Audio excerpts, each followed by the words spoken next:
구약성경 204페이지 민수기 6장 22절로 27절의 말씀 한 절씩 교독하시고 마지막 절 합독하겠습니다. 여호와께서 모세에게 말씀하여 이르시되 아론과 그의 아들들에게 말하여 이르기를 너희는 이스라엘 자손을 위하여 이렇게 축복하여 이르되 여호와는 내게 복을 주시고 너를 지키시기를 원하며 여호와는 그의 얼굴을 내게 비추사 은혜 베푸시기를 원하며 여호와는 그 얼굴을 내게로 향하여 드사 평강 주시기를 원하노라 할지니라 하라. 그들은 이같이 내 이름으로 이스라엘 자손에게 축복할지니 내가 그들에게 복을 주리라. 아멘. 민수기는 시내산에서 머무른 마지막 20일부터 시작해서 가데스 바네아에서의 불순종 그리고 40년의 방황과 마침내 모압 평야에 이르는 여정을 기록하고 있습니다. 특별히 민수기 1장에서 10장까지는 시내산에서 머무르면서 하나님께서 이스라엘 백성들을 가나안 땅으로 인도하기 위한 준비 과정을 기록하고 있습니다. 인구조사, 또 가나안 여정에서 진의 배치, 또 행군 순서 등이 세밀하게 기록되어 있고 하나님께서 어떻게 인도하실지에 대해서 또 어떤 반응을 보여야 되는지에 대해서 내용이 잘 기록되어 있습니다. 특별히 이 부분에서 주목해서 봐야 될 부분은 이스라엘의 진의 배치가 철저하게 성막 중심으로 되어 있다라는 것입니다. 이들에게 있어서 행군을 하고 이동하는 것은 전술적인 준비도 필요하지만 하나님 중심으로 이동해야 된다는 것, 하나님 중심으로 살아갈 때 그들에게 주어지는 은혜와 복이 그들에게 함께 있을 것이다라는 것을 가르쳐 주고 있습니다. 오늘 우리들이 살필 본문은 이러한 상황 속에서 제사장들에게 말씀하신 축복의 선언입니다. 어제 살폈던 본문과 연관해서 보면 참 의미가 있습니다.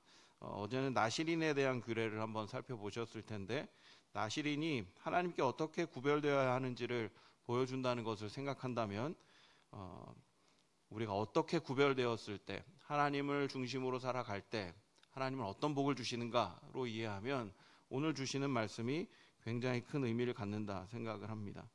하나님의 성막을 중심으로 살아가는 하나님의 백성은 하나님 앞에서 구별되어야 되는 삶을 살아가고 또 그러한 삶을 살아갈 때 하나님은 한없는 복을 부어주신다라는 것을 오늘 말씀은 우리에게 교훈해 주고 있습니다. 그렇다면 하나님을 중심에 모시고 살아가는 하나님의 백성들에게 주어지는 세 가지 큰 복은 어떤 것인지 오늘 말씀을 통해 한번 살펴보겠습니다. 먼저 첫 번째 복의 선언은 24절에 이렇게 기록되어 있습니다. 여호와는 내게 복을 주시고 너를 지키시기를 원하며 이렇게 기록합니다. 이 복은 실질적인 복에 대한 선언입니다. 현실을 살아가는 데 있어서 필요한 자선의 번성 그리고 풍요로움, 땅에 대한 복, 그리고 건강과 장수, 그리고 원수들로부터 보호해 주시겠다는 실질적인 현실적으로 필요한 하나님의 백성들에게 필요한 그 복이 선언되고 있습니다. 아직 광야에서 머무르고 있고 시내산에서 1년 가까이 지낸 이스라엘 백성들에게 있어서 풍요로움과 안정 그리고 실질적으로 보호받는다라는 그런 복은 이들이 어쩌면 가장 원하고 있는 현실적인 복이었는지 모릅니다. 하나님께서는 이들이 바람하지 않는 실질적인 복에 대한 약속을 허락해 주시면서 이것이 충족될 것이다. 하나님 중심으로 살아가게 될 때 거룩한 구별의 백성의 모습으로 살아갈 때 이런 복이 주어질 것에 대해서 이야기하시는 것입니다. 두 번째로 선언된 복 25절에 이어집니다. 여호와는 그의 얼굴을 내게 비추사 은혜 베푸시기를 원하며 라고 표현합니다. 특별히 여호와는 그의 얼굴을 내게 비추사라는 표현이 주로 환난과 심판 때에 쓰여진다라는 것을 생각할 때 환난과 심판이 왔을 때 하나님께서 얼굴을 비추신다라는 자비를 표현할 때 쓰인다라는 것을 생각할 때 의미가 있다 생각합니다. 여호와는 그의 얼굴을 비추신다라는 것이 이런 의미에서 환난과 심판 때 쓰여진다 그랬는데 시편 4편 6절에도 비슷한 내용이 나옵니다. 여러 사람의 말이 우리에게 선을 보일 자 누구뇨 하오니 여호와여 주의 얼굴을 들어 우리에게 비추소서 이렇게 기록하죠. 시편 4편의 배경은 악이 번영하고 있을 때 의인들이 고난을 당할 때 쓰여진 것입니다.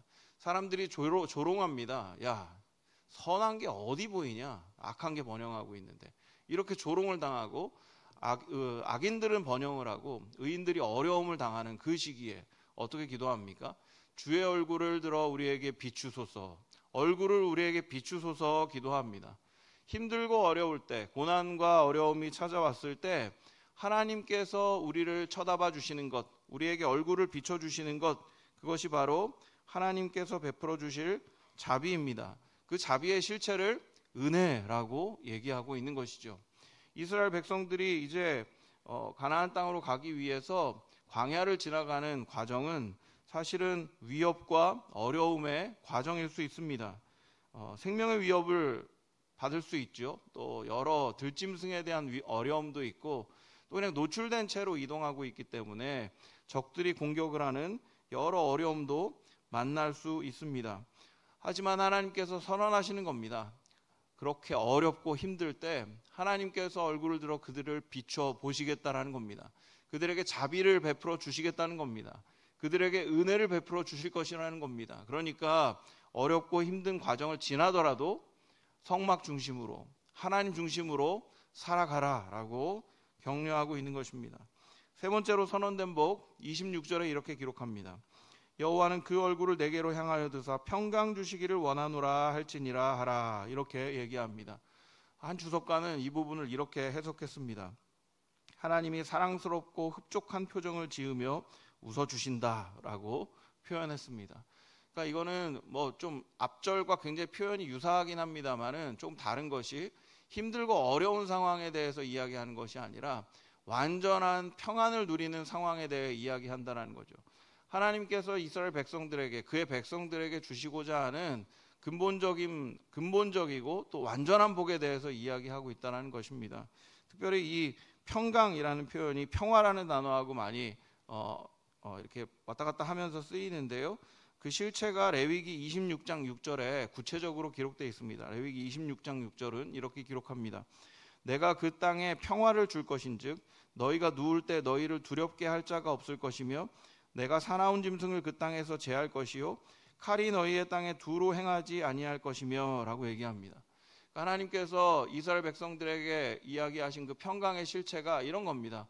야, 너네 진짜 너희들을 괴롭게 할 사람이 없어. 그냥 너희 땅이 충만할 거야, 평안할 거야 라고 이야기하시는 것이죠. 그러니까 이것은 가나안 땅을 기대하고 있는 이스라엘 백성들에게 이제 가나안 땅에서 어떤 복을 누리며 살아갈지에 대한 소망을 주는 복이라 할 수 있습니다. 그냥 그곳에 머무르고 하나님 안에서 살아가게 된다면 이제는 위협도 없을 것이고 이제는 두려움도 없을 것이고 충만한 평안 속에 살아가게 될 것이다 라고 이야기하는 것이죠. 하지만 이 평안은 그냥 이 레위기 26장 6절에서 얘기했던 그냥 눈에 보이는 그냥 우리가 원하는 편안함과 그냥 충만함, 그것 자체만은 아닙니다. 더 깊은 의미가 있죠. 요한복음 14장 27절 말씀 이렇게 기록합니다. 평안을 너에게 끼치노니 곧 나의 평안을 너에게 주노라. 내가 너에게 주는 것은 세상이 주는 것과 같지 아니하니라. 너희는 마음에 근심하지도 말고 두려워하지도 말라. 하나님께서 하나님 백성에게 허락하시는 평안의 실체는 물론 눈에 보이는 평안함과 안정과 또 충만함일 수 있습니다. 그런데 그보다 더 근본적인 평안함에 대한 의미는 마음의 평안함입니다. 어떤 상황이더라도 어떤 환경이더라도 두려움과 근심에서 벗어나게 할 수 있는 세상이 줄 수 없는 평안이 허락될 것이다 라고 얘기하는 거죠. 이 평안은 언제 주어지는 겁니까? 하나님의 통치가 임할 때 주어지는 것이죠. 하나님께서 우리들의 삶을 다스려 주실 때 우리가 중심으로 삼고 있는 그 하나님을 바라보고 그 하나님께서 우리를 온전히 통치해 주실 때 누려지는 평안이 그들 가운데 있을 것이다 얘기하는 겁니다.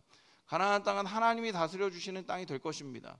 하나님이 허락하신 땅일 뿐만 아니라 하나님이 통치하시고 하나님이 함께 하시는 땅이기 때문에 이제 지금까지 겪었던 수많은 어려움과 두려움과 또 부족함들이 채워지고 또 온전하게 평안함을 누릴 수 있는 마음의 두려움과 근심이 없어지는 그런 평안들이 주어지게 될 것이다 라고 이야기를 하고 있는 것입니다.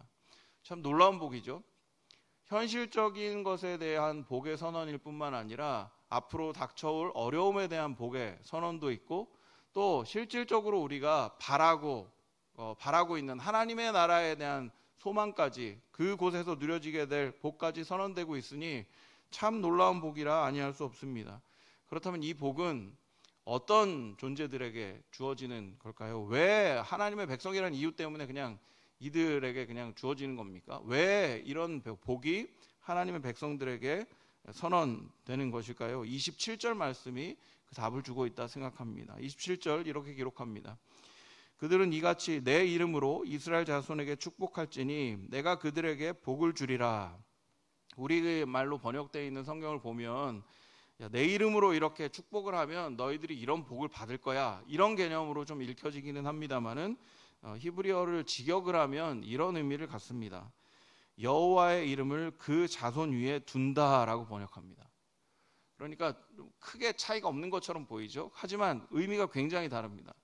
여러분, 내 이름으로 이스라엘 자손에게 축복하는 건 하나님의 이름을 가지고 이야기하는 것처럼 보입니다. 하지만 하나님의 이름을 그 자손 위에 둔다라는 것은 그것 자체가 이들이 누리게 되는 근본적인 복이다라는 것에 대해서 알게 해주기 때문이라는 거죠. 벌레가 막 다니네요. 죄송합니다. 예, 그들이 이같이 여호와의 이름을 그 자손 위에 둔다라는 것에 대해서 그러면 그 의미를 좀 돌아볼 필요가 있겠는데, 성경에서 이런 의미를 볼 수 있습니다. 신명기 28장 10절 말씀 이렇게 기록합니다.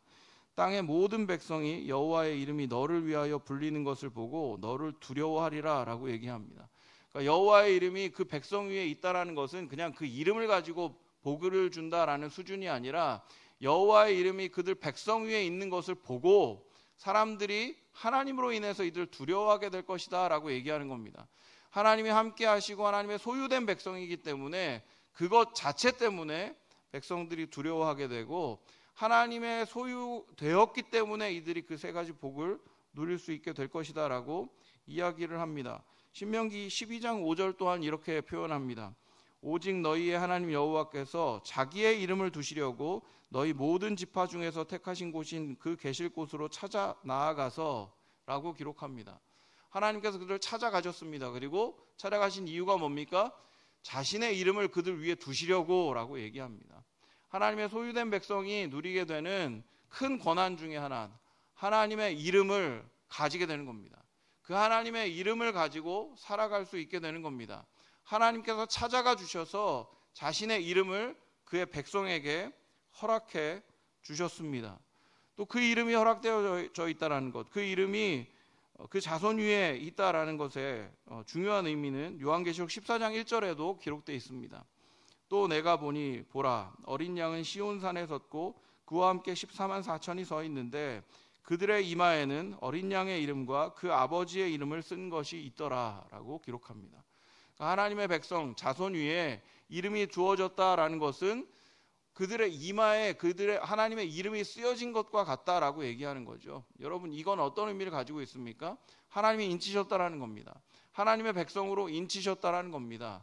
그러니까 하나님의 백성은 하나님이 찾아가셔서 인쳐주시고 그들과 함께 해주시고 그들을 온전하게 소유 삼아 주셔서 함께하는 백성이다라는 의미가 강한 것이죠. 여러분, 왜 하나님의 백성들이 복을 받는 겁니까? 이런 의미에서 보면 여호와의 이름으로 선포되었기 때문이기도 합니다만은 여호와의 이름이 그들 가운데 있기 때문에 주어진 겁니다.